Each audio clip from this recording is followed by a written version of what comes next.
What if your broken laptop could power your home for free? That cracked smartphone in your drawer. It's not trash, it's a renewable energy source waiting to be unlocked. In the next 10 minutes, I'm showing you exactly how to transform old electronics into working power systems. No engineering degree, no expensive tools, just devices you already own. We're building a solar USB charger, a portable power bank, and a micro generator, all from eWet. This is about energy independence, slashing your bills, and saving the planet one gadget at a time. Let's turn your trash into power. Two massive problems are colliding right now. First, energy costs have exploded 40% in 5 years. Your electricity bill is crushing your budget, and experts say it's only getting worse. Second, we generated 62 million metric tons of e-waste in 2024. That S350 cruise ships worth of discarded electronics, only 17% gets recycled. The rest, poisoning our planet. But here's what nobody tells you. Inside every dead device are components that still work. Batteries with power, solar cells, motors, circuit boards. The average home has 5 to 10 unused devices containing hundreds of dollars in energy potential. What if these two problems could solve each other? What if your rising energy bills could be fixed by devices you were going to throw away? That's exactly what we're doing today. 3 practical projects. Real power generation. Starting now. Before we open anything, safety is non-negotiable. You need safety glasses, an anti-static wrist strap, work gloves, and a multimeter. That multimeter is your best friend, $25, and it keeps you safe. Rule 1. Never cut or puncture batteries. Lithium-ion batteries can explode if damaged. If a battery is swollen or corroded, dispose of it properly at an e-waste center. Your toolkit, a precision screwdriver set for about $15, plastic prying tools for $8, wire cutters, a soldering iron for $30, and small storage containers. Under $100 total. Let's harvest components. This dead laptop is a goldmine. Remove the bottom panel. Screws are usually obvious. Some hide under rubber feet. Inside, we're targeting for things: the battery pack, which contains multiple 18,650 cells. Even in dead batteries, individual cells often work perfectly. Test with a multimeter. 3.2 to 4.2 volts means it's good. Below 2.5 volts, recycle it. The power management board converts voltage and includes protection circuits. Perfect for DIY projects. The DC motor from the cooling fan can be reversed to generate electricity. And the LCD screen LED strips are excellent for custom lighting. Smartphones are trickier but valuable.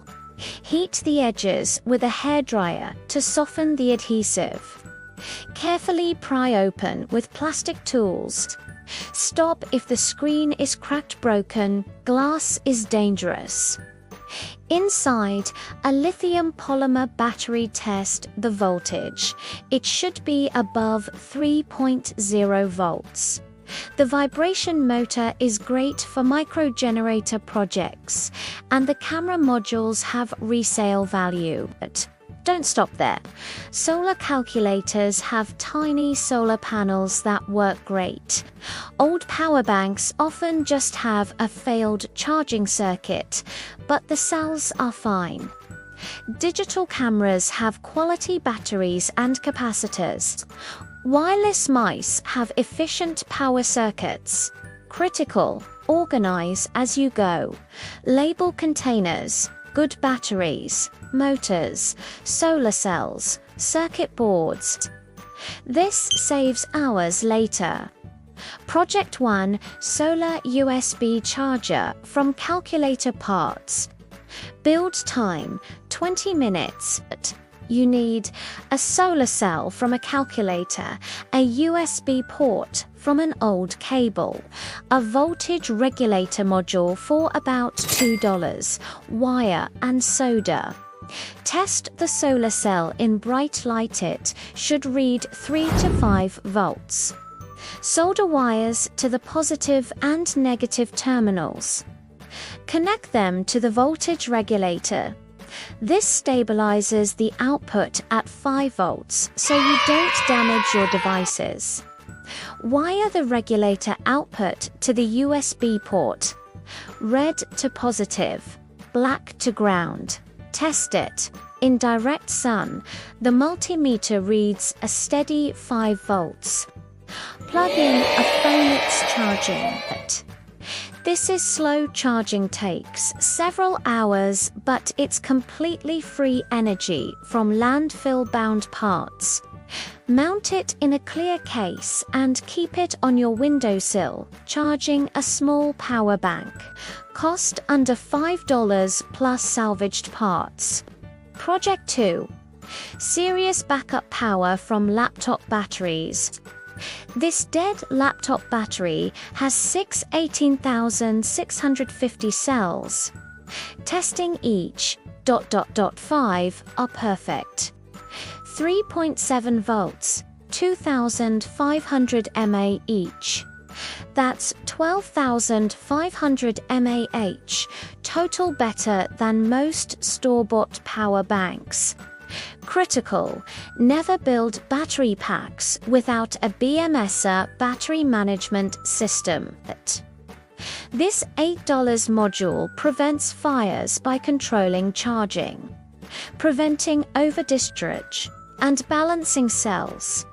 Non-negotiable: wire 4 cells in parallel, all positives together, all negatives together. This gives 3.7 volts at 10,000 milliamp hours capacity. Connect to the BMS following the labeled pads. B+2 battery positive, B2 negative. Add a USB boost converter module for about $3 to step it up to 5 volts. Test before sealing. Charge it with a USB cable. The BMS prevents overcharging. Now test the output charging my phone perfectly. Install it in a project box with USB ports accessible. Total cost $15 in parts plus salvaged cells. A store-bought equivalent would be $40.50, plus you saved batteries from landfills. Project 3: A motor becomes a generator. This is physics magic. Motors and generators are the same device. Spin this salvaged printer motor by hand watch. The LED light up. We're generating electricity through motion. Let's make it practical. I've built a simple water wheel from a plastic bottle. When water flows over it, it spins the motor. The motor's output is a C alternating current. We need DC. This rectifier bridge for $2 converts it. Add a voltage regulator for a stable output. Pour water over the wheel. The motor spins, and look, these LED string lights are running on water-powered electricity. In a steady flow, this generates 1 to 3 watts. It's not huge, but if you scale it up with bigger motors and better wheels, you could hit 10 to 20 watts. Can't use water. Mount this on a DIY wind turbine, or connect it to a bicycle for pedal-powered generation. The principle works anywhere you have mechanical motion. 3 projects. 3 power sources, a solar charger for passive generation, a power bank for storage, and a generator for mechanical conversion. Combined, these represent real energy independence. These starter projects are just the beginning. Think modular. Each project is a building block. Scale up over time. Month 1. Basic projects: 5 watt solar, 40 watt-hours storage. Month 3. A 20-cell battery bank, multiple solar inputs, 150 watt-hour storage.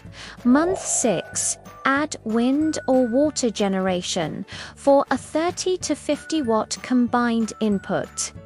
By year 1, you could have a 500 watt-hour battery bank powering LED lights, your internet router, and device charging. My journey: 18 months in, I've invested $280 in parts plus salvaged components.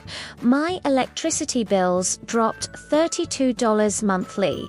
That's $384 in yearly savings. I break even this month. After that, it's pure profit year after year.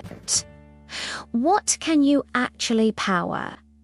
Emergency backup during outages, phones, lights, radio, medical devices, outdoor structures without grid access, off-grid living in cabins or RVs, or simply reduce peak usage and lower your bills.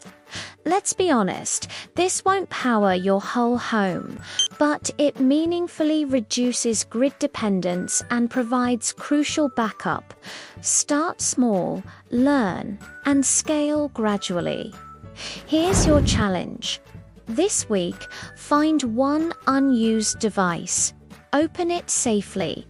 Identify the components. Get familiar. Then build that solar charger to the easiest start. Document your build. Share it in the comments. Join the movement. Thousands are doing this right now. You're not alone. Subscribe for more builds. The next video shows advanced battery bank construction with detailed safety protocols. We release a new video every 2 weeks. Your old electronics aren't trash. They're your path to lower bills, energy security, and real environmental impact. Every salvaged component is a small rebellion against waste. Every watt you generate is independence gained. Stop paying for power you can create. Start building today.